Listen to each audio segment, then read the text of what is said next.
শুভ সকাল বন্ধুরা, সকলকে জানাই শুভ দীপাবলির প্রীতি ও শুভেচ্ছা। তো আজকের সকালবেলায় তাড়াতাড়ি উঠে পুজো টুজো দেওয়া হয়ে গেছে। এমনিতেই আমার তাড়াতাড়ি পুজো হয়ে যায়, আজকের আরও তাড়াতাড়ি পুজো দেওয়া হয়ে গেছে। তো এখন আমি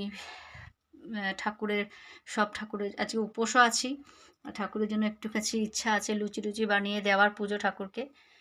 তো দেখি কতটা কি করতে পারি। বাকিটা আবার রাত্রেবেলায় আবার প্রদীপ জ্বালিয়ে ঠাকুরকে মানে সব দরজা দিতে হবে। তো আজকের এই পর্যন্ত, আবার পরে দেখা হবে। সবাইকে জানাই শুভ দীপাবলির প্রীতি ও শুভেচ্ছা। তো আজকের তো 14 শাক খেতে হয়, 14 বাতি জ্বালতে হয়।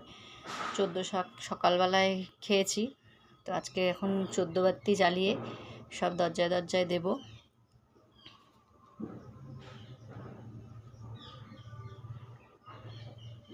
মানে প্রদীপটা নিয়ে এখন সব জায়গায় গিয়ে এখন দেব, তুলসী তলার আর আরও সব জায়গাতে যেখানে আছে সব জায়গাতে প্রদীপগুলো এখন দেব।